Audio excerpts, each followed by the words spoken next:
what is going on today is that a profoundly undemocratic consensus has developed between the Republican and Democratic parties.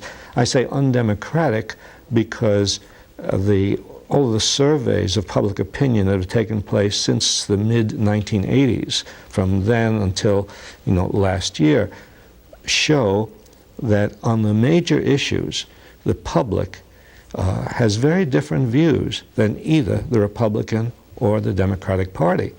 And the views that the public has do not at all correspond to the idea that we should have rollbacks in Social Security or aid to mothers with dependent children, or education or health, Medicare.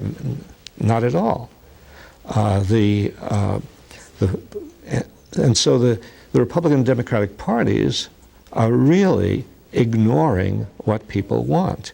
And who are the interests represented by the Democratic and Republican parties? And I think the answer is, we've known for some time, it's been sort of established in American politics, that the Republican Party represents the wealthiest sections of the population, represents Wall Street and financiers and corporate wealth. But for a long time, there was the illusion created that the Democratic Party was very different, that the Democratic Party was the party of the small man, woman. Woman was secondary, of course.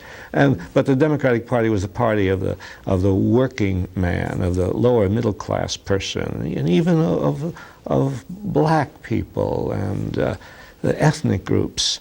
This is I suppose, a view of the Democratic Party that came out of the New Deal period, when the strong reforms of the Roosevelt administration and the Depression did in fact give help to the lower classes of the population. And an idea reinforced by the 1960s and the period of Lyndon Johnson, when Medicaid, Medicare, and when the Lyndon Johnson's Great Society programs were put into effect to help at least a number of people at the lower income levels. But in fact, the Democratic Party has always been a party dominated by wealthy interests. Even if you go back to that period when the Democratic Party was closest to being a populist party, that is the period of the 1930s and FDR and the New Deal. Even at that time, the wealthy classes were really divided between Republicans and Democrats. And there were many wealthy interests that supported the Democratic Party and supported the reforms. And they supported the reforms because they were afraid of something more radical, more far-reaching. And this is a constant in American history, and that is reforms promulgated by the national government, supported by important elements of the corporate classes and of industry, supported for the reason that they are afraid that if these reforms are not put into effect, people will demand much more drastic changes in the economic and social system. I mean, you can carry this back, if you don't mind my doing a little history, okay? You can carry this back to in the 1880s, when Grover Cleveland was president. There began what is probably the first of a series of regulatory acts passed by Congress, which became law, the Interstate Commerce Act, which was an act to regulate, well, railroads, and based on the Interstate Commerce Clause of the Constitution.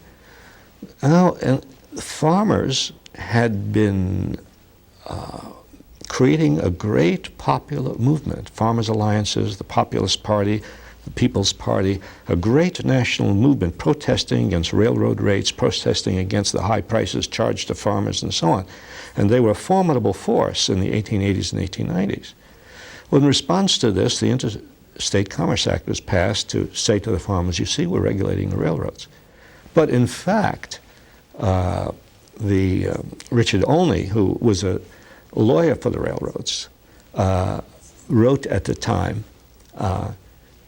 to the railroad interests who were worried about being regulated. And we he said to the railroad interests, "Don't worry, it's no big deal. This will soothe and satisfy those people who would demand radical changes in the economic structure, and it really won't be enforced very much." Well, this pattern is a historic pattern, and that is reforms passed, which, well, some of them are helpful and some of them are useful and better enforced than the Interstate Commerce Act, like the Social Security system. And yes, they are real and they help people, but very often they are supported also by the wealthy classes or by part of the wealthy classes.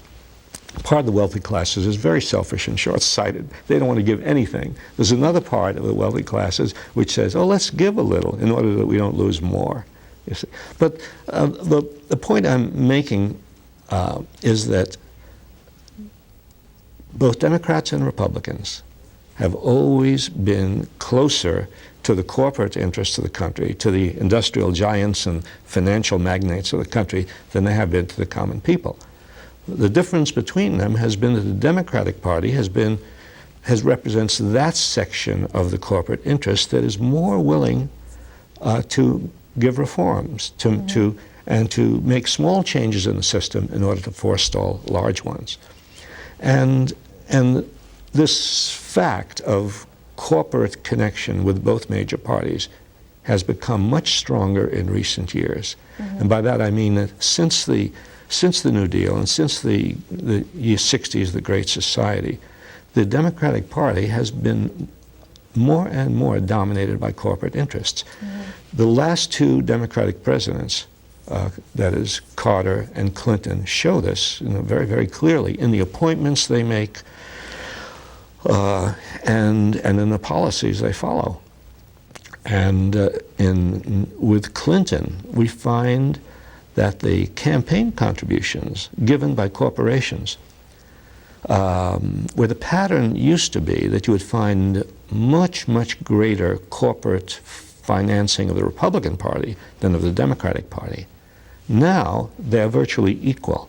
You find corporate financing of both parties roughly equal. The corporations are playing their cards on both sides on the supposition that whoever wins the election, they win.